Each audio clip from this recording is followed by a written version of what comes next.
Bonjour tout le monde, bienvenue à la Société des Jeux. Très heureux de vous retrouver après ma longue pause pour les vacances. Vous étiez nombreux à attendre la vidéo du samedi matin. Me revoici avec des tonnes de nouveautés, beaucoup de nouvelles pour vous. Alors sans plus tarder, mon actualité ludique et Kickstarter du 8 août. C'est parti!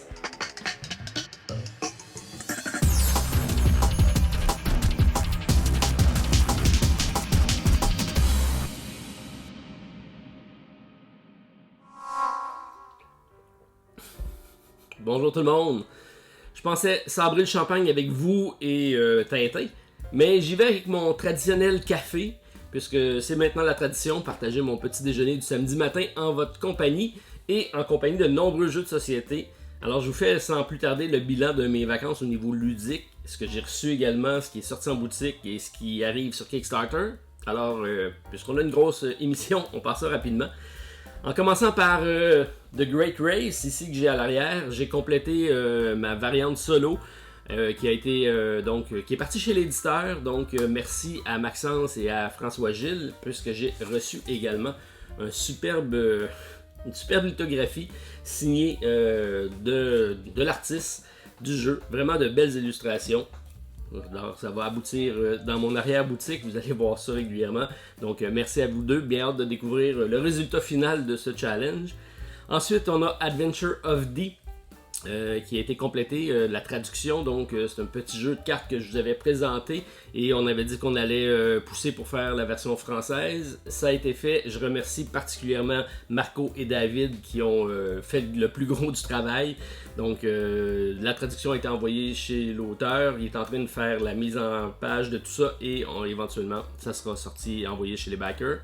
Alors histoire à suivre. Way of the Samurai de mon ami Youssef qui m'a fait parvenir, ça c'est le jeu original. Le reprint arrive sur Kickstarter avec une extension. Je vais avoir l'extension pour vous le présenter. Alors je tenais à le sortir. C'est présentement en route, ça devrait arriver dans les prochaines semaines. Donc je devrais avoir une vidéo du jeu éventuellement. Dino Oblivion qu'on a ici, donc c'est arrivé pour les backers. C'est arrivé également en boutique, incluant la fameuse carte des Martin, des Dino Rider Martin avec un S puisque c'est Martin de la Zone et Martin de la Société des Jeux qui figurent sur la carte. Alors merci beaucoup Jean-François, superbe projet, beaucoup de demandes, je pense que ça va faire un autre beau hit comme son prédécesseur Goblivion. Alors histoire à suivre, moi je l'adore avec Dino Oblivion et les Martin Rider. Ensuite, qu'est-ce qu'on a reçu d'autre? J'ai eu confirmation de Quick and the Undead. J'avais fait la variante solo, ça aussi ça arrive. C'est en direction de chez moi. Certains d'entre vous l'ont déjà reçu. J'ai Calico, un jeu que je vous avais présenté à maintes reprises lors de la campagne. Superbe jeu, très simple, de placement de tuiles avec un univers de chat. Alors, ça va être un jeu grand public. C'est des auteurs de Salade 2 points qui est ici. Et Salade 2 points, c'est mon jeu des vacances. On en a fait plusieurs parties. Excellent jeu d'introduction, un getaway entre deux jeux. Ça peut plaire autant aux gamers qu'aux personnes non initiées. Alors, bien hâte de découvrir le nouveau qui est Calico, qui va être un petit coche au-dessus. Mais qui reste un jeu très accessible. Alors ça va être disponible en français et disponible au Randolph. Ça va être en distribution chez nous également. J'ai reçu également Thunderstone Quest. Alors vous vous rappelez peut-être de la grosse boîte. Moi j'ai reçu ici ce qui s'appelle les extensions. Donc j'ai le rulebook. J'ai également deux autres aventures. Fait à noter, c'est une extension, mais c'est arrivé dans une boîte comme ça ici. Et c'est un paquet de composantes qui sont en vrac. Alors je croyais avoir une boîte de jeu, mais non, puisqu'on a reçu pour Barricade et la boîte de bord deux énormes boîtes, je vous les ai déjà présentées en compagnie de Stéphane. Mais là on va ajouter des quêtes supplémentaires. Alors c'était pour compléter ma boîte. J'ai fait la version retailer, ceux qui sont intéressés vous me le dites. J'ai à peu près 5-6 boîtes de disponibles comme ça pour ajouter à votre jeu de base. Et je sais que ça s'en vient en français. Il y a une campagne Kickstarter qui est prévue. Donc, j'ai prévu faire une nouvelle vidéo explicative du jeu de base. Peut-être même avec le mode barricade avec Thunderstone Quest. On va peut-être ajouter ça dans la boîte. Bref, sachez que c'est arrivé pour ceux que ça intéresse.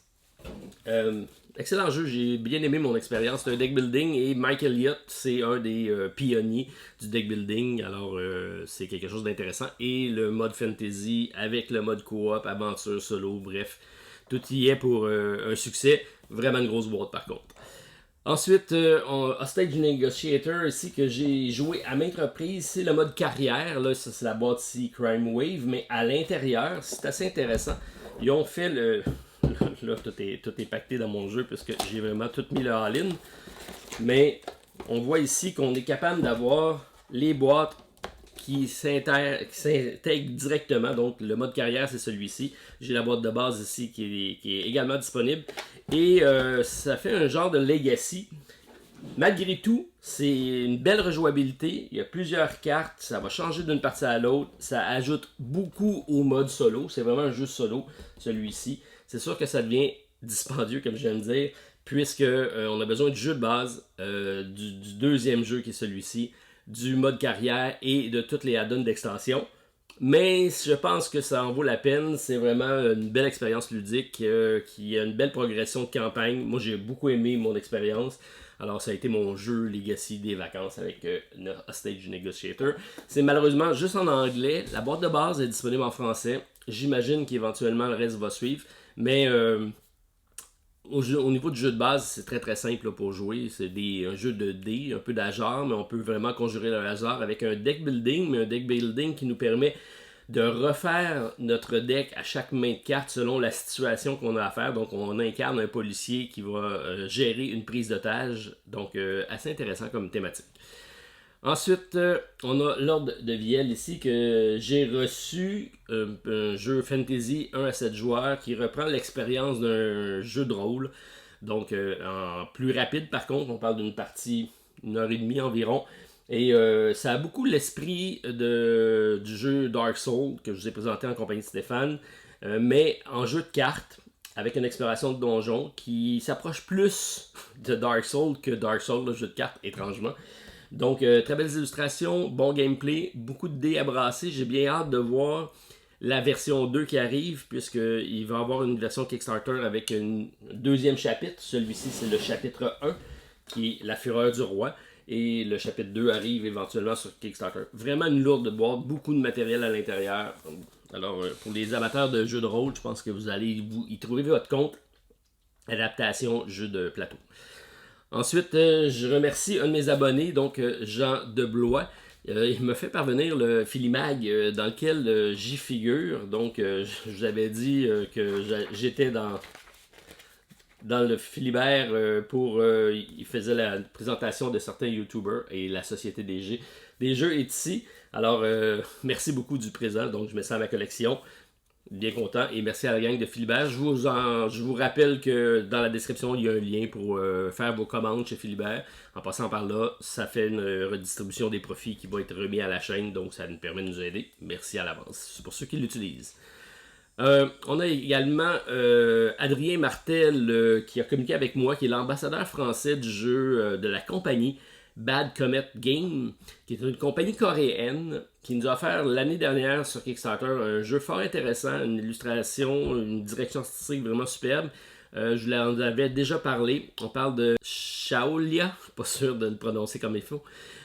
Warring States et on arrive avec une extension cette année. Adrien me dit qu'il allait me faire parvenir le jeu pour vous le présenter et également 2 copies pour vous faire tirer, une au Canada, une en Europe. Alors, restez à l'écoute. Je pense que ça va être un beau concours pour ceux qui veulent découvrir une nouvelle compagnie coréenne qui me semble prometteur, qui a une belle direction artistique, un gameplay fluide, accessible. Donc, bien hâte de le découvrir. Je vous présente ça dès que ça arrive. C'est en route présentement. En parlant de nouveaux contacts, j'ai également Renaud de la compagnie Chakos qui a communiqué avec moi pour Napoléon 1806-1807 et Battle Line en français, donc un classique d'un grand designer qui arrive en français. Alors, je devrais recevoir dans les prochains jours des copies de ces Warto-là. C'est des jeux de plateau, mais en combinaison avec un Wargame. Alors, un Wargame simplifié, plus accessible. On va regarder si on va rentrer la gamme au Canada avec distribution Randolph. Alors, ceux qui sont intéressés par les produits, faites-le moi savoir. Et je vous présenterai ça éventuellement également sur la chaîne. Bien intéressé par Battleline en médiéval, qui sûrement va faire un beau hit là-dessus. Donc, histoire à suivre. Merci Renaud, bien hâte de voir vos produits arriver. C'est John Rowland qui m'a également fait parvenir Martial Art. Ici, c'est un jeu qui a été présenté sur Kickstarter. C'est un petit jeu de cartes confrontation 2 joueurs qui peut jouer à 4 joueurs avec 2 decks et qui arrive avec l'extension Clan. Alors, ça s'en vient sur Kickstarter. C'est disponible juste en anglais, mais je pense que ça peut être quand même accessible au niveau francophone. Pas beaucoup de texte. C'est Étienne qui me recommandé à l'auteur pour pouvoir en faire une présentation. Alors, je vous présente ça pour la campagne qui va arriver. Petit jeu de cartes, belles illustrations à l'ancienne japonaise, à l'époque féodale. Donc, très très beau deck. Je pense que ça peut donner jeu, un gameplay intéressant. C'est des parties rapides aussi, je pense une quinzaine de minutes. Alors, ça suivra sur la chaîne. Alors, merci John pour l'envoi. J'ai Cthulhu, l'avènement de la compagnie Bragelonne Games qu'on distribue au Randolph. J'ai ramassé parce que ça m'intriguait. Je l'avais vu à la croisière du Captain Maple. J'y avais pas joué. C'est une confrontation 2 joueurs. Mais superbes illustrations, superbe production aussi au niveau du jeu. Et ça n'en prenait pas plus pour que je me penche avec une variante solo. Alors, c'est ce que j'ai fait durant mes vacances. À chaque vacances, je me fais une variante solo. Alors, ça a été le cas ici avec celui-ci. Donc, un jeu très simple de cartes, mais avec de superbes illustrations. Je vais essayer de vous en montrer. Donc, on a des investigateurs. On a également, effectivement, des cultistes. Donc, on va devoir essayer de faire revenir des anciens dans différents lieux qu'on connaît, de l'univers de Lovecraft. C'est vraiment basé sur Lovecraft. D'ailleurs, dans le livre de règles, on a un long préambule qui compte l'histoire de Lovecraft. Bref, je me suis penché sur une version solo. Ça fonctionne bien. Alors, je devrais mettre ça par écrit, peut-être en vidéo également. Je sais que quelques-uns m'ont dit qu'ils étaient intéressés. Entre autres, la compagnie qui communique avec moi. Donc, ça devrait atterrir sur leur site éventuellement avec Cthulhu l'avènement. J'ai une campagne Kickstarter à laquelle j'avais communiqué avec l'auteur. On parle ici de Relic of Raja Vijara. J'ai de la misère avec le nom. C'est un prototype. La campagne, malheureusement, est terminée. Et j'ai reçu le jeu par ma faute en retard parce que la compagnie était fermée pour les vacances. Donc, mauvais timing. Par contre, j'ai communiqué avec l'auteur et il me confirme qu'il va y avoir un late pledge. Alors, je vais vous le présenter pour vous donner la chance de vous faire une idée si ça vous tente de participer au Late Pledge. C'est un jeu assez... vous avez sûrement vu des applications de ce genre-là où ce qu'on doit faire des puzzles. C'est un jeu de puzzle, c'est un jeu uniquement solo dans lequel on va entrer dans une ruine, un temple, et on va progresser d'une salle à l'autre en faisant une série de puzzles qui vont devenir de plus en plus compliqués, mais avec un système d'enveloppe dans lesquels on va avoir progression et on va avoir des règles qui vont s'additionner d'un étage à l'autre. Alors, je trouvais ça très intéressant. Alors, c'est arrivé, j'en ai fait une partie. Il me reste à vous le présenter, donc ça suivra également sur la chaîne. Alors, merci à l'auteur pour me l'avoir envoyé.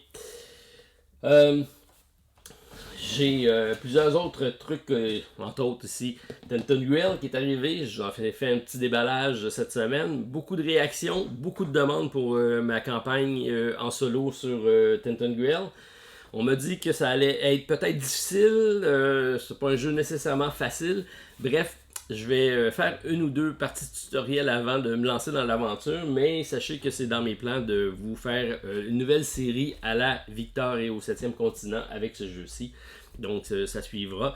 J'espère que vous allez être nombreux à la suivre. C'est le but de l'exercice de faire un épisode court mais régulière à chaque semaine. Alors à suivre avec Tenton Grill. J'ai également, bon, comme nouvelle, on est en train d'aménager, je suis en train d'aménager le pub Randolph. Randolph ouvre une nouvelle succursale à Trois-Rivières, donc sur la rue des Forges, directement dans le centre-ville de Trois-Rivières. C'est des joueurs du monde ludique que vous connaissez. Je vais attendre de voir la sortie publique de la publication, mais je vous donnerai plus d'informations. C'est une nouvelle franchise qui sera gérée par quelqu'un de bien connu là-bas. Et donc, c'est une invitation à tous ceux qui sont de la région de Trois-Rivières et des environs. Cet automne, on fera l'ouverture, donc j'espère pouvoir vous y voir en grand nombre. Je me déplacerai pour l'occasion pour aller faire le lancement. Ensuite, bon, ça complète ce qu'on a comme jeu quand même, quelques-uns. Mais j'en ai d'autres qui arrivent cette semaine. Je les tasse parce qu'entre autres ici, Petricor est sur ma liste puisqu'on a une campagne Kickstarter. Mais avant ça, je vais vous parler des sorties boutiques. Au niveau Randolph, quelques sorties notables que j'ai mis de côté d'ailleurs pour moi. En commençant par Gloomhaven, Jaws of the Lion. C'est arrivé pas chez nous en boutique. C'est donc l'introduction du gros jeu de Gloomhaven dans lequel je suis plongé présentement. Et comme c'est sorti en français, je pense qu'il y en a plusieurs qui vont être intéressés. Jaws of the Lion devrait également sortir en français, mais c'est un jeu plus introductif par rapport à Gloomhaven pour atteindre un plus large public et l'amener tranquillement vers le gros jeu de Gloomhaven. Alors, c'est arrivé, c'est un jeu qui est numéro 1 sur BGG, donc je ne pouvais pas passer à côté. Ma copie est réservée. J'ai Fallout Shelter, qui également est arrivé en français, donc issu du jeu vidéo bien connu du même nom. Et c'est le coup de cœur d'ailleurs de Steve, qui un de mes abonnés qui communique souvent avec moi. Donc Steve là, il a eu la chance de l'essayer, c'est un placement d'ouvrier et il a adoré. Et donc c'est disponible au Randolph, 2 à 4 joueurs, version française de disponible. J'ai bien sûr Dinoblivion qui vient d'arriver. Alors, c'est en boutique très prochainement, donc réservez votre copie. Je pense que ça va partir assez rapidement, tout comme le premier. Et ça devrait également arriver en France très prochainement, si ce n'est pas déjà le cas. Au niveau Philibert, quelques informations aussi au niveau Philibert. Dans les meilleurs vendeurs, Edgar et Lucien, un jeu que je connais pas. C'est un jeu de programmation pour 2 à 4 joueurs. Et il est probablement dans les meilleurs vendeurs en raison du prix rouge. Je sais qu'ils ont un système de promotion pour des jeux à rabais. Mais ceux qui l'ont essayé, je serais curieux de savoir comment vous l'appréciez. C'est pas un jeu que je connais et qui je suis pas sûr qu'il est disponible ici. Sûrement qu'il l'est, mais pas en grand nombre. Donc à découvrir dans mon cas. J'ai mis Parks ici puisqu'il fait partie de nos meilleurs vendeurs avec l'arrivée de la traduction en français. Donc, si j'ai la version Kickstarter, moi j'avais contribué à la version Kickstarter, donc il m'en reste quelques copies au pub, mais très bon jeu, un peu comme une salade de points qui peut servir d'introduction et amener un gamer vers des jeux un peu plus compliqués, mais sans être très complexe, c'est vraiment simple. Mais une belle stratégie quand même, une belle profondeur au niveau du jeu et des illustrations, une superbe au niveau de Parks. Et finalement, une dernière note pour Master Word qui est en précommande. C'est de mes amis du Scorpion Masqué, donc Christian et compagnie, qui un jeu pour lequel j'ai eu la chance de participer au prototype. Un croisement entre Mastermind, pour les plus vieux d'entre vous qui connaissent, et un jeu de mots. Donc on va mixer tout ça ensemble et ça fait un jeu d'ambiance de party, de groupe. Donc, idéalement, 3 à 6 joueurs. Et c'est une belle réussite au niveau de l'intégration de tout ça. Donc, il y a une personne qui doit faire deviner des mots, mais on va dire le nombre d'indices corrects et pas corrects, un peu comme dans Mastermind. Et on a une série d'indices à faire pour pouvoir le trouver à un nombre de tours prédéterminé. Bien amené, je pense que ça va être un beau succès. Le packaging est très beau, donc j'invite à aller faire votre précommande si ça vous intéresse, ou je devrais peut-être avoir une copie pour vous le présenter lorsque ça sortira avec Master Word. Alors ça complète mes sorties boutiques. C'est sûr qu'il y en a énormément d'autres, mais je vais garder ça court pour ma vidéo. Dans ma liste de suivi, j'en ai très peu puisque j'ai été absent pendant les 3 dernières semaines. Donc il me reste 2 jeux qui sont encore sur ma liste pour lesquels j'avais déjà présenté. Donc, si je vous invite à aller voir la vidéo précédente pour plus d'informations, on parle de With a Smile and a Gun, d'un concepteur québécois qui a finalement atteint son financement, mais tout juste, donc il reste quand même quelques jours à la campagne. C'est le 13 août, la fin de la campagne, je vous invite à aller jeter un coup d'œil. On était présentement à 367 contributeurs, 12 000 $ canadiens d'accumulés. Et là, on part à la course des Stretch Goals. Ça serait intéressant de les voir débloquer. Donc, allez vous intéresser, allez voir le lien pour consulter la campagne. J'ai également Escape the Night, un jeu surprise que je vous avais présenté, qui continue à faire une super belle campagne. On est à 5 196 contributeurs, 596 000 $ canadiens d'accumuler. Une campagne qui se termine le 14 août. C'est un beau jeu, beau packaging. Et ce que j'aime beaucoup du jeu, c'est la boîte de vote secret. Donc, on a des votes à faire, mais un peu, c'est un genre de jeu d'élimination, si on veut, de personnages, mais pas nécessairement de joueurs. Alors, je trouve ça intéressant. Artistiquement, c'est très très beau. Alors, ça aussi, c'est encore sur ma liste. Escape the Night. Et finalement, le reste, c'est des nouveautés. Puisque j'en ai beaucoup à mettre sur ma nouvelle liste. Je pars avec une liste blanche. C'est quand même assez intéressant. Donc, à découvrir. Mais on ne vous laisse pas comme ça, on a quand même notre tradition. Je vous avais parlé de mon Black Stories. Et là, on est dans l'édition Movie. La semaine avant de vous quitter, je vous avais parlé de Dead Camp, donc le camp de la mort. Puis je pensais que ça allait être facile. Moi, je l'ai trouvé tout de suite, mais j'ai pas eu beaucoup de réponses positives à ce sujet-là. Alors, une femme court à l'extérieur de la tente avec un bébé dans les bras. Elle saute dans les rapides, dans l'eau. Et elle disparaît au fond de l'eau avec un sourire aux lèvres. Alors vous étiez nombreux à poser des questions. J'ai pas eu de réponse positive. Peut-être que vous l'aviez, mais comme j'avais pas mis de lien, vous l'avez pas divulgué dans la liste des commentaires, c'est également possible. Alors c'était pour un classique, mais en bande dessinée. On parle ici de Ice Age, donc l'ère de glace. Et c'était effectivement la dame qui voulait sauver son bébé, donc du fameux, je sais pas si c'est un lion avec, bref, vous connaissez la scène, elle saute à l'eau, elle lègue son bébé sur le bord d'une roche, elle disparaît dans les rapides, donc elle pense qu'elle a sauvé son bébé parce que le tigre court après elle et non pas après son enfant. Alors, c'était ma suggestion de la semaine avec le Special Movie, et je continue dans le Special Movie de cette semaine. Et là, vous aurez un lien pour pouvoir répondre dans la description. Alors, on parle d'un dangerous work, donc un métier dangereux. Alors, un travailleur se frappe lui-même à la tête jusqu'à temps qu'il devient inconscient. C'est un peu intriguant. On peut voir qu'il est assez amoché. Donc, c'est quelqu'un qui se tape dessus. On parle de film. On parle d'acteurs connus. On parle d'un film assez marquant. Et je peux vous dire que c'était dans le but de congédier son patron. Bref, celui-ci, c'est un film qui m'a marqué, qui date d'un certain bout de temps, et c'est un acteur qu'on a vu dans énormément de films. Normalement, il y a une plus belle gueule que ça d'ailleurs. Alors, Dangerous Work, on parle de film ici, et un homme se frappe à la tête jusqu'à temps de devenir inconscient, et ça se passe dans le bureau de son patron. Alors, avis vous intéresser, j'attends vos réponses. Dans la description, vous allez cliquer sur le lien, et vous allez à l'autre vidéo pour pouvoir découvrir la réponse, et me dire si vous aviez la bonne réponse. Marvel Champion, on a commencé à faire nos classiques. Plusieurs d'entre vous participent. Donc je vais vous en faire un nouveau cette semaine, et je vais essayer de faire mon fameux fichier pour pouvoir mettre les résultats en ligne. C'est toujours pas fait, mais continuez à compiler ça, continuez à garder vos scores, et ça apparaîtra éventuellement pour pouvoir directement les mettre sur le site. Donc Marvel Champion, cette semaine, la semaine dernière on avait Claw versus Black Panther.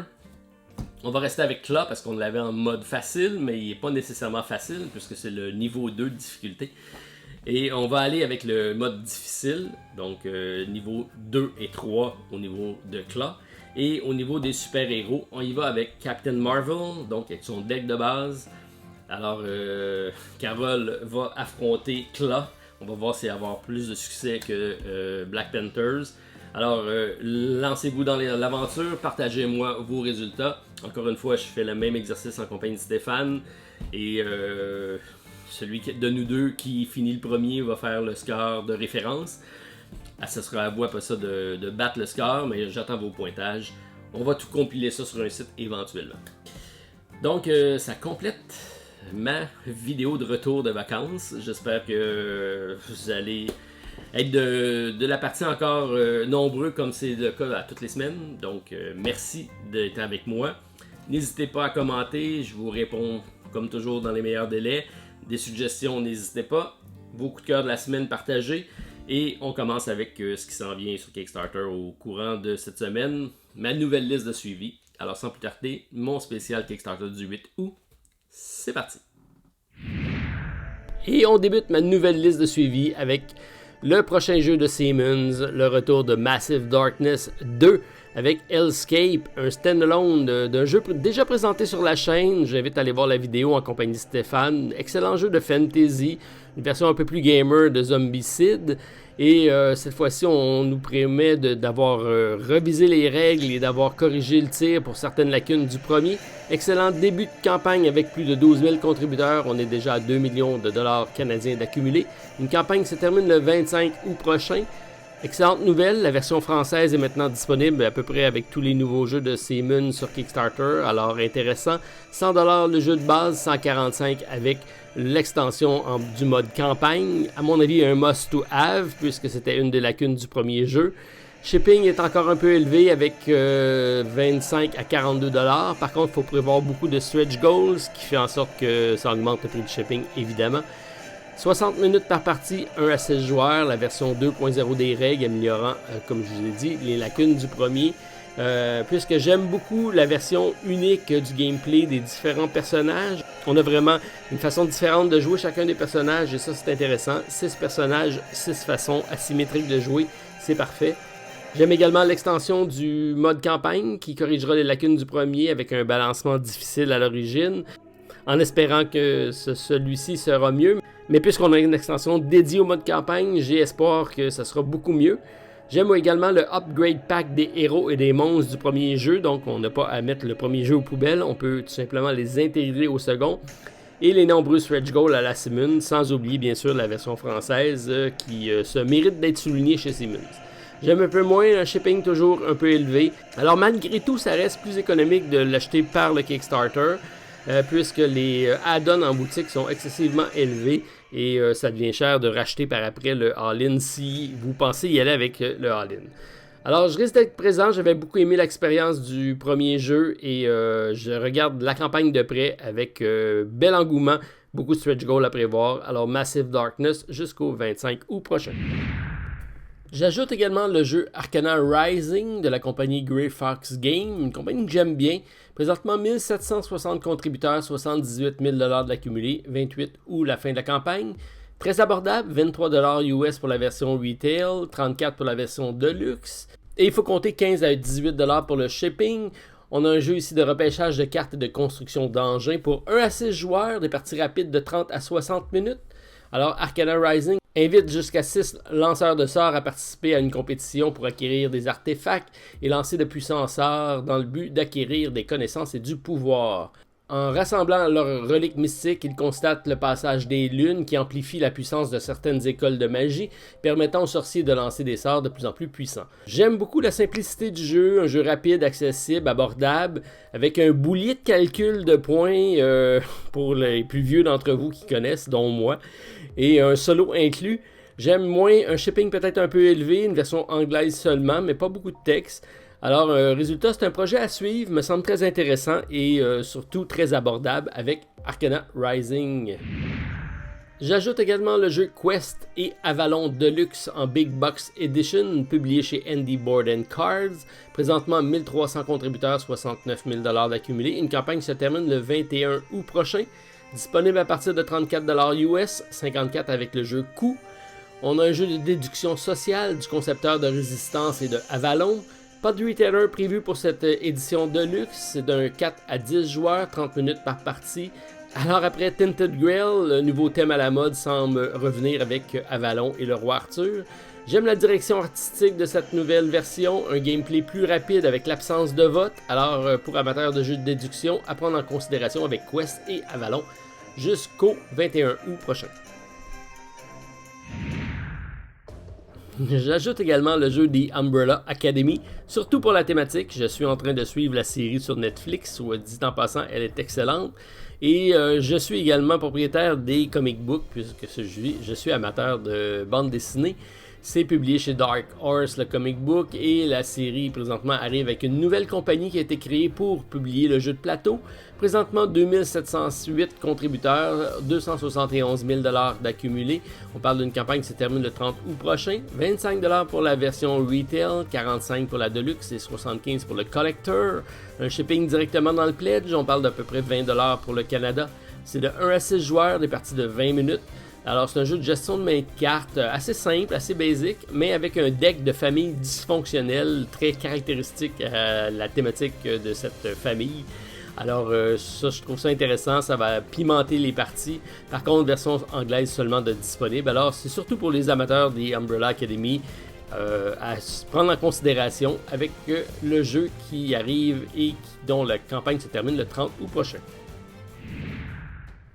Et j'ajoute également ma surprise la semaine avec Nordgard Uncharted Lands, premier projet de la compagnie Open Sesame Game de Paris, donc version française de disponible évidemment.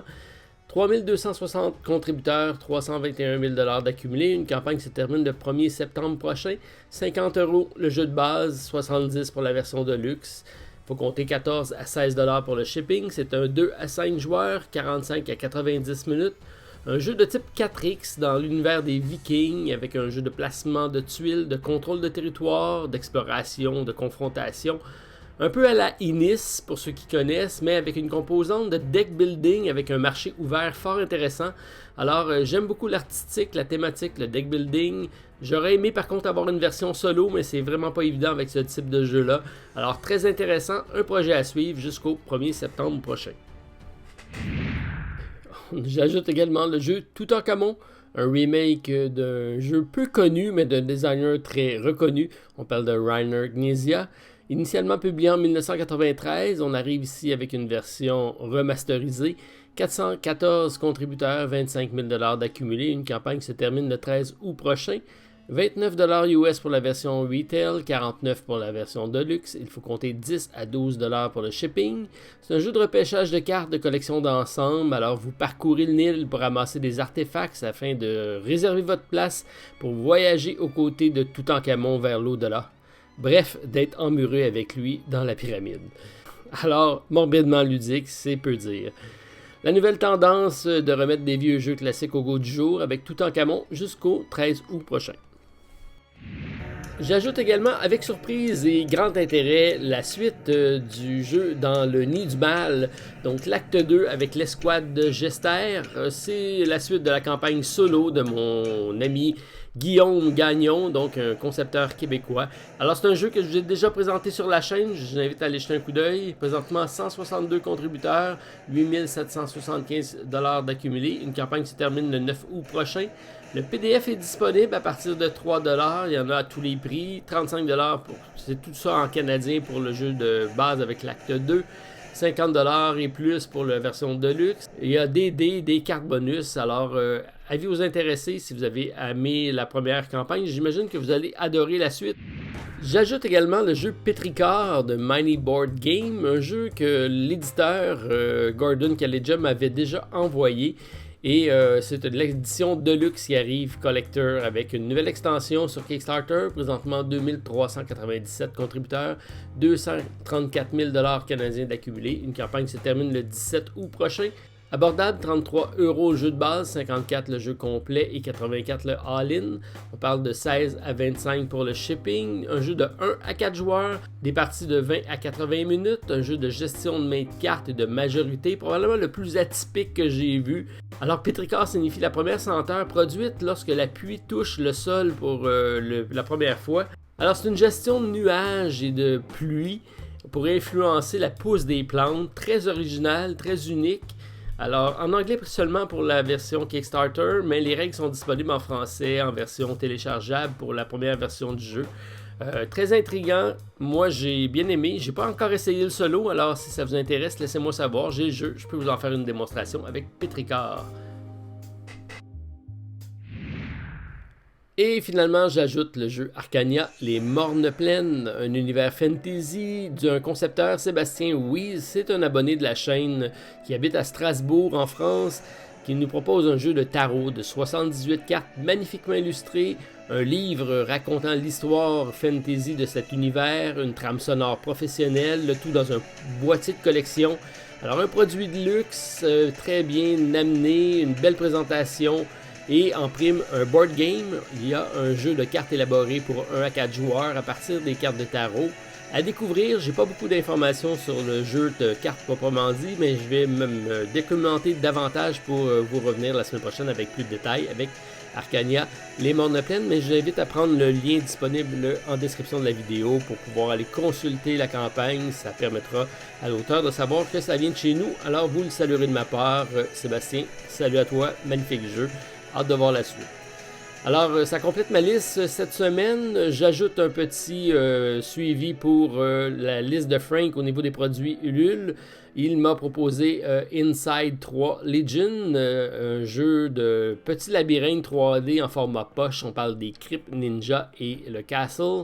C'est disponible sur Ulule, mais également sur Philibert. C'est un petit labyrinthe ludique pour les vacances, très transportable. Alors, avis-vous l'intéresser, vous pouvez aller voir le lien à la description. Donc, ça complète ma vidéo cette semaine. J'espère que vous avez apprécié. Moi, je suis super content de vous retrouver. Donc, j'attends de vous lire. Je vous souhaite un bon week-end à tous et on se revoit très prochainement pour une autre vidéo à la Société des Jeux. Bye tout le monde. À la prochaine.